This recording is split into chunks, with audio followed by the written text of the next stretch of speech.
The paper coffee cup was still warm when Emily Carter disappeared in the mountain town of Silver Ridge, Colorado. Population 814. It was the night of December 12, 2009, when an early-season blizzard rolled down from the Rockies and swallowed Carbon Valley in white.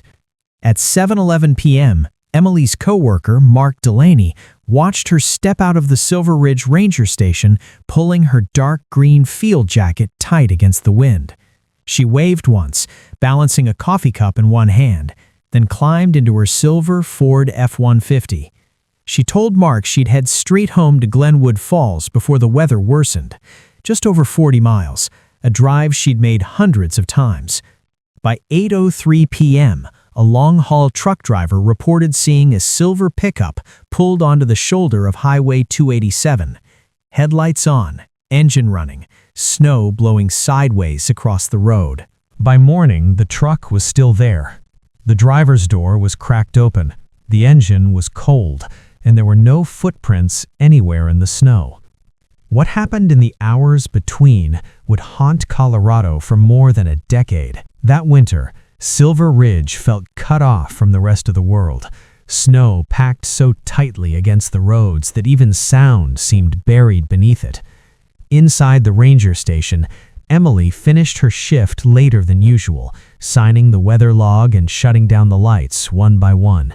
Outside, the storm erased the line between sky and ground, just a dull glow reflecting endlessly off white. Her truck was already dusted with snow. She brushed off the windshield, started the engine, and pulled onto the narrow road that fed into Highway 287, the only route connecting Silver Ridge to Glenwood Falls. The radio crackled with warnings of a fast-moving blizzard pushing in from the north. Emily turned the volume down. She'd grown up in this weather. She trusted the road. Visibility dropped fast. Wind slammed into the truck hard enough to make the steering wheel vibrate. Snow markers vanished. Mile signs disappeared. The world shrank to the narrow tunnel carved by her headlights. Back in Glenwood Falls, Emily's mother, Linda Carter, sat alone in the living room. The house was quiet, except for the ticking clock on the wall. Emily always called when she got home. Always. By 9:30, the call hadn't come. Linda tried her cell. Straight to voicemail. She tried again. No signal. Outside, snow spiraled around the streetlight like smoke. A weight settled in her chest, one she couldn't explain. Just before midnight, Linda pulled on a coat and stepped onto the porch. The road beyond her yard was buried. No tire tracks, no headlights in the distance. She went back inside and picked up the phone. "My daughter hasn't come home," she told the dispatcher, her voice shaking. "She was driving from Silver Ridge to Glenwood Falls. I think something happened." At the patrol substation near Highway 287, two officers listened as the wind rattled the windows. Despite the red weather alert flashing across their monitors, they suited up and rolled out, radios crackling as they crept into the storm. The highway was empty. Storefronts closed, snow-covered signs, nothing but wind and ice. They drove slowly, scanning the shoulders for tracks, stopping more than once to check impressions half buried by drifting snow. For over an hour, they found nothing. Just before dawn, dispatch received another call. A trucker reported a silver pickup parked crookedly along the highway, headlights still on, no one inside. The patrol unit turned around immediately. When they reached the location, the sun hadn't fully risen. The light was flat and gray, reflecting off a frozen landscape. Emily Carter's Ford F-150 sat frozen at the edge of the road, rear tires sunk into ice, front angled toward an open field. The driver's door was ajar, handle glazed with frost. No footprints, no second vehicle tracks, just untouched snow, smoothed by wind. Inside the cab, everything was still there. Keys in the ignition, Ranger-issued bag on the passenger seat, radio untouched, the coffee cup frozen solid in the holder. There were no signs of a crash, no skid marks, no blood. It looked like she had simply vanished. The truck was towed to the Silver Ridge station and placed in a covered bay, snow carefully removed, temperature stabilized. By midday, the case was escalated to the Colorado Bureau of Investigation. They sent Daniel Reeves. Reeves had spent 20 years working disappearances tied to extreme weather. He arrived as the storm weakened, wind still carving lines through the snow. He logged the scene, the wind direction, the truck's position, and requested nothing be disturbed until full processing could begin. Standing in front of the silent vehicle, Reeves felt the familiar chill that came with cases like this. Nothing obvious, nothing easy. The next morning, search and rescue was activated. Maps were spread across tables, a 3-mile radius drawn around the truck's location, teams assigned, canine units briefed, a state police helicopter lifted into the air with infrared scanners. The dogs caught Emily's scent at the driver's door, then lost it within minutes.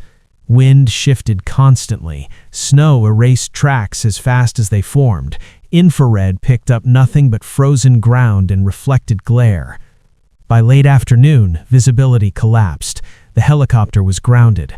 Ground teams pushed on until the dogs finally stopped, circling before sitting down, the universal sign that the trail was gone. As darkness fell, snow began again. No sign of Emily Carter, no trace of where she'd gone. Daniel Reeves stared at the map, red pins marking where they had searched, yellow pins marking places they couldn't reach. One valley, shielded from infrared by rock and slope, remained untouched. He wrote a note at the bottom of the report before signing it. Expand when weather allows. Outside, the wind howled across the mountains, erasing the last faint evidence of whatever had happened on Highway 287 that night. And somewhere beneath that snow, the truth waited. 2 days later, the blizzard loosened its grip on Silver Ridge. Winds dropped just enough for search crews to move again. Snow still blanketed the land, but visibility improved, revealing a landscape that felt vast and hostile in its silence. Daniel Reeves ordered the search radius expanded to 5 miles south of Highway 287, pushing into areas that had been unreachable during the storm. Teams moved out before dawn. They advanced in parallel lines across frozen fields, sparse pine forest, and narrow ravines carved into the foothills. Each unit carried radios, GPS markers, and flares. Stakes were planted every few hundred feet to keep orientation in terrain that looked identical in every direction. The helicopter returned to the sky, flying lower this time, scanning with upgraded thermal equipment. Below, canine teams worked methodically, noses close to the ground, handlers fighting the wind that constantly shifted scent patterns. By midday, the first anomaly appeared. 4 miles south of where Emily's truck had been found, one ground team reported a long skid mark cutting across hardened snow. It wasn't fresh, but it was distinct, over 30 feet long, deep, as if a vehicle had braked suddenly. Nearby, partially frozen into the grass, a searcher spotted something dark. Fabric.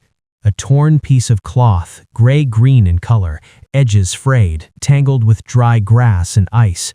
It didn't belong to any rescue gear. Photos were taken, GPS coordinates logged. The fabric was sealed in an evidence bag and rushed back to command. Daniel Reeves studied the location on the map. Wind patterns from the night Emily disappeared suggested that if someone had left the roadway, this direction made sense. But the distance was troubling. If Emily had walked that far in whiteout conditions, survival would have been nearly impossible. The rest of the day yielded nothing. The frozen lake southeast of the highway showed no breaks. Rock crevices along the slope were clear.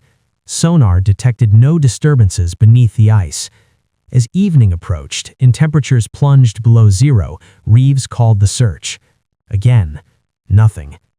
Back at the Silver Ridge station, the fabric sample was placed on a steel tray beside the growing map of red and yellow pins. Reeves added another note to the file. Unidentified fabric, possible secondary location. The next morning, the forensic team arrived to process the Ford F-150. The truck had remained untouched in the cold bay, preserved exactly as it had been found. As the doors opened, icy air spilled onto the concrete floor. Technicians worked slowly, deliberately, documenting every surface. Fingerprints came first. On the steering wheel, dashboard, and interior controls, only Emily's prints appeared. But on the outer edge of the driver's door handle, and faintly on the passenger armrest, another set emerged. Unidentified. They were photographed, lifted, and sealed. Then came biological sampling. Near the gas pedal, a faint dark stain soaked into the carpet. Under forensic light, it revealed itself clearly. Old blood. On the passenger headrest, several hairs clung to the fabric. They were lighter than Emily's, shorter, different in texture. Under the driver's floor mat, technicians found something else. Dried clay mixed with fine white sand, not native to Silver Ridge. The truck bed told its own quiet story, mostly empty, but caught on the metal latch was a single thread, same color, same weave as the fabric found in the field. The comparison was immediate. They matched. Reeves stood nearby, riding steadily, face unreadable. No signs of a crash, no mechanical failure, fuel still in the tank, no indication Emily had exited voluntarily due to breakdown. The truck hadn't failed her. Something or someone had intervened. The evidence was boxed, sealed, and transported to the Colorado State Forensic Lab in Denver. Reeves watched the vehicle disappear onto the transport trailer, snow beginning to fall again, as if trying to reclaim it. Days later, investigators began reconstructing Emily's final movements. Traffic cameras along Highway 287, gas stations, toll footage near Glenwood Falls. One camera, on the edge of town, captured Emily stopping for gas earlier that evening. Dark green Ranger jacket, gloves. She paid with a credit card, bought coffee, and left without speaking to anyone. That was the last confirmed image of her alive. Cell phone data placed her final signal 17 miles north of that station. After that, nothing. The storm erased everything. Then came the witness interviews. The truck driver who reported the abandoned pickup described seeing headlights glowing through the snow, but no movement. He hadn't stopped. Too dangerous. The gas station attendant remembered nothing unusual. But a mechanic from Glenwood Falls recalled something that changed everything. He told investigators he'd seen a dark-colored pickup following a silver Ford northbound on Highway 287 that night, both heading toward the mountains. Only one came back. License plate recognition software was fed every dark truck recorded in that window. 4 matches surfaced. 3 were ruled out within hours. The 4th belonged to a 2004 Chevrolet Silverado, dark blue-green, registered to a man named Thomas Tom Brennan, owner of Brennan Auto Repair, resident of Glenwood Falls. 52 years old, divorced, quiet, known around town as reliable. Daniel Reeves requested a background check. 1 prior conviction, petty theft, Louisiana, 1983. Nothing since. Reeves and a local officer visited Brennan at his garage the next morning. The shop sat on the edge of a residential block, tin roof faded by sun and snow. Brennan greeted them calmly, wiping grease from his hands. He acknowledged driving Highway 287 that night, returning from Silver Ridge after delivering parts. He denied stopping to help anyone, agreed to let them inspect his truck. The Silverado was clean. Too clean. No visible blood, no fibers, no damage beyond normal wear. Rapid field tests turned up nothing. Brennan answered questions evenly, no hesitation, no anger. But when Reeves asked about volunteering with search teams days later, Brennan paused. "Yes," he said. "Thought I could help. Roads, trucks, that kind of thing." Reeves noted it. Nothing concrete tied Brennan to Emily, not yet. Days passed. Lab results were still pending. The search yielded no new leads. At a final meeting in Silver Ridge, Reeves laid out the three possibilities. Emily wandered into the storm and succumbed to exposure. Emily encountered someone who took advantage of her vulnerability. Or Emily disappeared by choice. The last option died quickly. Her finances were stable, no signs of planning, no goodbyes. The meeting ended with no resolution. In February 2010, the investigation was suspended. The Ford F-150 was stored, evidence sealed, files archived. Linda Carter received the letter on a quiet March morning. 4 lines. No answers. 12 years passed. Then, in 2021, during a statewide cold case digitization project, Daniel Reeves, now retired from the field and overseeing forensic reviews, saw Emily Carter's name again. Her file was flagged, preserved evidence, viable for reanalysis. Reeves paused, then signed the request and unknowingly reopened a story the mountains had hidden for far too long. The reanalysis began quietly in November of 2021.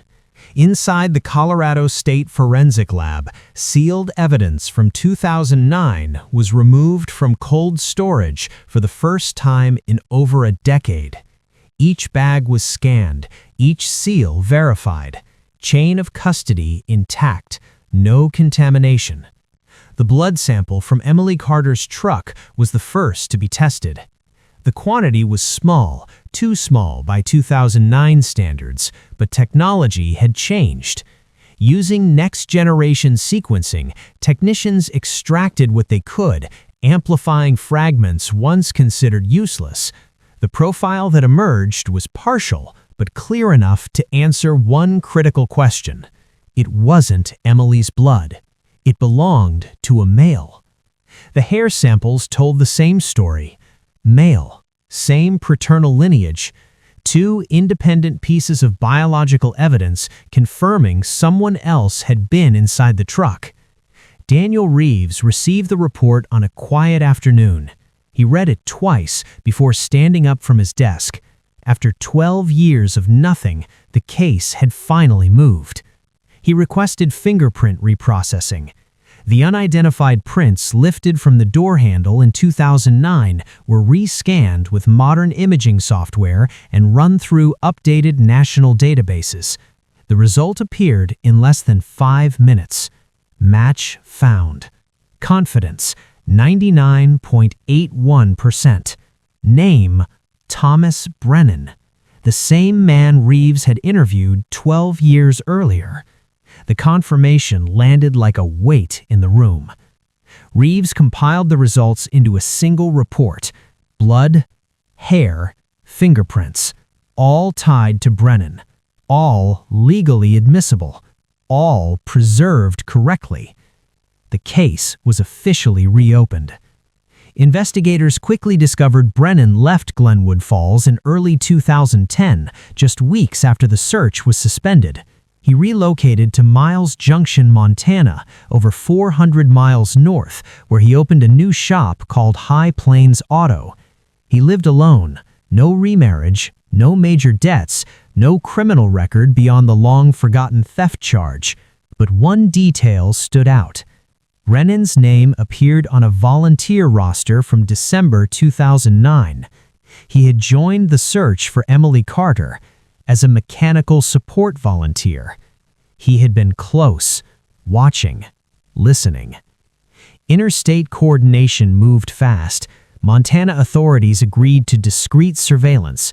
Brennan's routine was predictable. Work, home, occasional bowling nights. No signs of panic, no attempts to flee. But he still maintained a post office box in Glenwood Falls after 12 years. Reeves also requested a review of all stored items seized during Brennan's business transfer in 2010. That's when a technician found something overlooked, an old BlackBerry phone, sealed, never examined. The phone was sent to digital forensics. Technicians bypassed the outdated lock and recovered fragments of stored data. Most messages were gone, but the navigation app remained. Inside it, a file labeled ELK09. 4 GPS points appeared on the screen. 3 traced Highway 287. The fourth sat deep in the forest south of Silver Ridge, 5 miles from where Emily's truck was found. The note attached to the coordinate was brief: Old Shaft. Reeves felt his chest tighten. The area matched a section of land that had been inaccessible during the 2009 searches, an abandoned quarry, unstable, snow-choked at the time. The team cross-referenced mining records, closed in the 1970s, unmapped shafts, no official access routes. The same region Brennan once serviced as a young mechanic. Reeves requested immediate field verification. 1 week later, a technical team moved into the southern slopes as snow receded. Ground-penetrating radar swept the area in slow, deliberate lines. For the first hour, nothing appeared. Then the screen changed. At a depth of 5 feet, a dense anomaly emerged. Not rock, not natural, human-shaped. Excavation began by hand. At 40 centimeters, a shovel struck metal, a rusted flashlight, then fabric. Dark green, Ranger issued. Below that, bone. The remains were carefully uncovered, documented, and transported to the lab. DNA confirmation came 3 days later. Emily Carter. After 12 years, she had finally been found. Reeves stared at the confirmation report in silence. The coordinates from Brennan's phone matched the recovery site within 3 meters. There was no more doubt. An arrest warrant was issued in August 2022. Charges: second-degree manslaughter and obstruction of justice. Operation North Wind launched before dawn in Miles Junction. Brennan was taken into custody without resistance.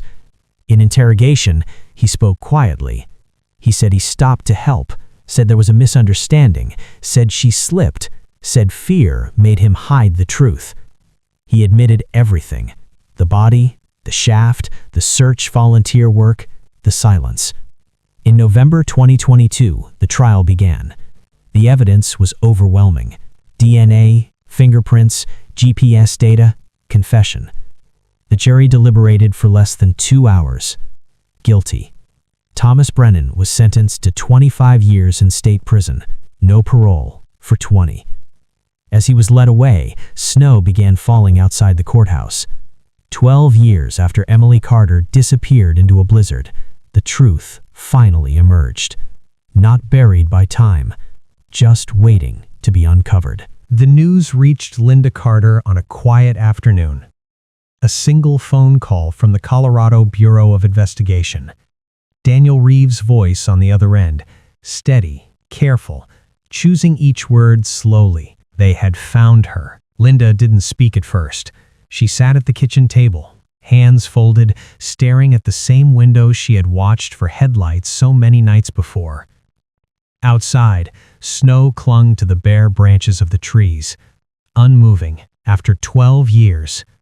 The waiting was over. She thanked Reeves softly and hung up the phone. Only then did the weight hit her. Emily wasn't missing anymore. She was gone.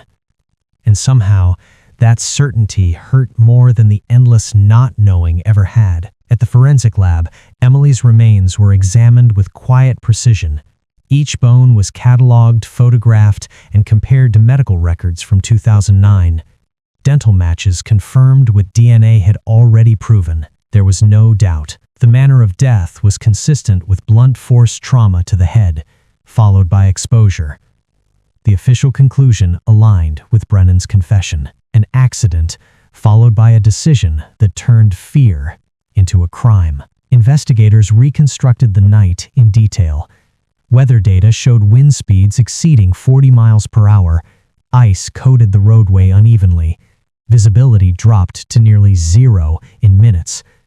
The stretch of Highway 287 where Emily's truck was found sloped subtly toward the shoulder, exactly where Brennan said she had slipped. Everything matched. The flashlight recovered from the shaft bore Brennan's fingerprints.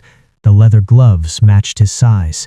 The metal nameplate, Emily's Ranger badge, was bent but legible. Nothing had been planted. Nothing contradicted the story. In Miles Junction, Brennan sat alone in a holding cell, staring at the concrete floor. He declined a lawyer for the first interview. When Reeves asked why he never came forward, Brennan swallowed hard. "I thought if I stayed quiet, time would bury it, like snow. But snow melts, and time remembers." During the trial, the courtroom remained silent as evidence was laid out piece by piece. The jury watched maps zoom in on the GPS coordinates, saw photographs of the excavation site, heard lab analysts explain how technology had succeeded where time once failed. Linda sat in the front row every day. She didn't look at Brennan. She held a photo of Emily, taken during a summer hike years before. Sunlight in her hair, a smile caught mid-laugh. When Brennan spoke during his final statement, his voice shook. "I didn't mean to hurt her, but I made the worst choice of my life afterward." The prosecutor responded simply, if it was an accident, he had 12 years to tell the truth. The verdict came quickly. Guilty on all counts. 25 years. No early release. As Brennan was led away, Linda finally looked up. Not at him, at the judge, at the seal of the state, at the moment she had waited over a decade to see. Outside the courthouse, snow began falling again. Not a storm this time, just enough to cover the steps.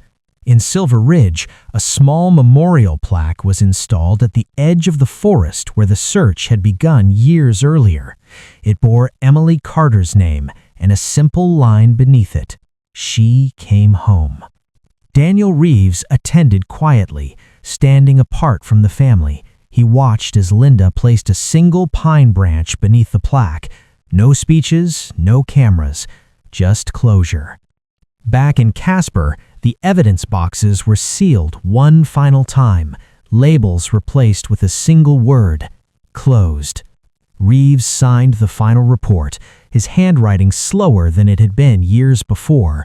13 years condensed into paper, data, and silence. As he left the archive room, snow drifted past the window, settling softly on the parking lot below. The same kind of snow, but this time it didn't hide the truth. It marked the end. In the weeks after the trial, Silver Ridge felt different. Nothing about the town had changed on the surface. The roads were still narrow, the mountains still loomed in the distance, snow still came early and stayed late. But for the people who lived there, something heavy had finally been lifted. For 12 years, Emily Carter's disappearance had lingered in conversations, in glances at passing trucks, in every winter storm that rolled down the highway. Parents checked the roads more carefully. Rangers finished their shifts with an unease they couldn't quite name. Now, there was an answer. Not a comforting one, but a real one. Linda Carter returned to the small house in Glenwood Falls where Emily had grown up. Inside, nothing had moved much over the years. Emily's room remained mostly untouched. Her hiking boots still sat by the closet door. Maps of trail systems were pinned to the wall, corners curling with age. She packed slowly. Some things were too personal to part with. Others she gave away to local ranger trainees. Notebooks, gear, a compass Emily had carried for years. It felt right to let her daughter's life continue in small ways. One afternoon, Linda opened a box she hadn't touched since 2009. Inside were phone bills, printed emails, and a folded piece of paper Emily had left on the counter the morning she disappeared. "Back late. Love you." Linda pressed it flat against the table, her hands trembling, then folded it again and placed it back in the box. In Casper, Daniel Reeves submitted his final internal memo to the state. It wasn't long, just a summary of outcomes, evidence integrity, and procedural conclusions. At the end, he added a single sentence not required by protocol: "Preservation matters." The case became part of training materials for new investigators, not as a cautionary tale of failure, but as proof that time doesn't erase evidence if it's protected properly, that technology advances, that silence can be broken. Reeves was asked more than once how it felt to close a case that had followed him for over a decade. He always gave the same answer. "It never really closes," he said. "You just stop carrying it alone." In Miles Junction, Brennan began serving his sentence in a state correctional facility. He didn't appeal, didn't request interviews. According to prison staff, he kept to himself, worked in the maintenance unit, and avoided attention. Sometimes, late at night, he reportedly asked officers what the weather was like outside. Snow still fell there too, but no amount of time or distance could put him back on Highway 287, standing beside a truck with its headlights cutting through white darkness, facing a choice he could never undo. The official case file was archived under a new designation, Solved. A red stamp replaced the faded inactive marking that had sat on the folder for years. The digital copy was backed up, encrypted and stored. Physical evidence was sealed permanently. One box held the flashlight. Another held the BlackBerry phone. Another, Emily's Ranger badge. Together, they told the story better than words ever could. On the anniversary of Emily's disappearance, a light snow fell across Silver Ridge. Rangers paused at the memorial plaque before starting their shifts. Some touched it briefly, others just nodded. They all knew the road. They all knew the storm. And now, they knew the truth. For Linda, the nights were quieter than they had been in years. The waiting was gone. The phone no longer sat untouched beside her hand. Grief didn't leave, but it changed. It settled. And in that stillness, there was finally room to remember Emily, not as the woman who vanished into a blizzard, but as the daughter who loved the mountains, the ranger who knew every trail, and the voice that once called home to say she was safe. Outside, snow covered the roads again. But this time, nothing was hidden beneath it. In the end, the Emily Carter case became more than a solved file. It became a reminder of how easily ordinary moments can slip into history without warning. A cup of coffee still warm, a familiar road, a drive taken hundreds of times before.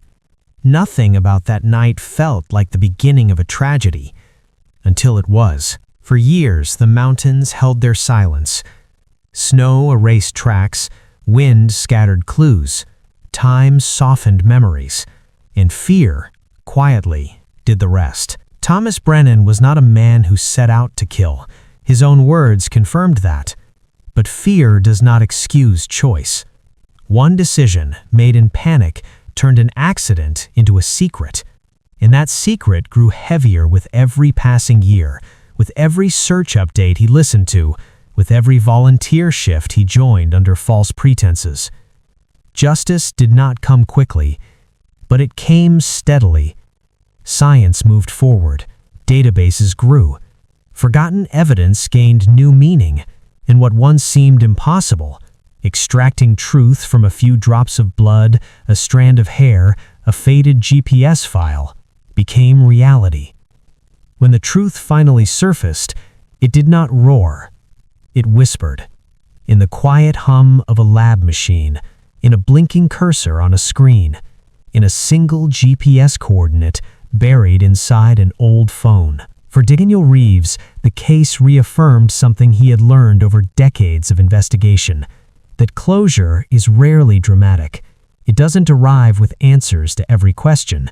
It arrives when the truth can no longer be denied. On his last day before retirement, Reeves walked once more through the archive room.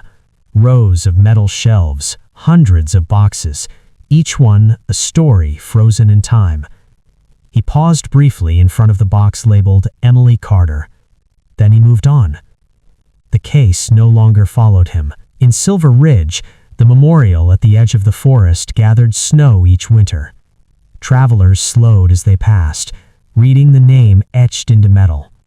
Most never knew the full story. They didn't need to. The mountains knew it.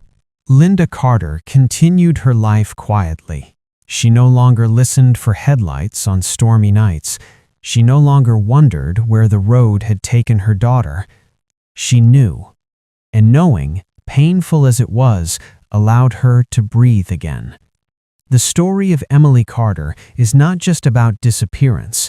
It's about what happens when fear silences truth, and what happens when truth is finally allowed to speak. In a country vast enough to hide secrets beneath miles of snow and years of time, justice may move slowly, but it moves. Every preserved fingerprint matters. Every sealed sample matters. Every case left open matters. Because somewhere, someday, someone will look again. And when they do, the truth will be waiting. Just beneath the surface, like tire tracks under snow. If you stayed with this story until the end, thank you. And if you choose to continue exploring these cases, the ones time tried to bury, we'll see you in the next one.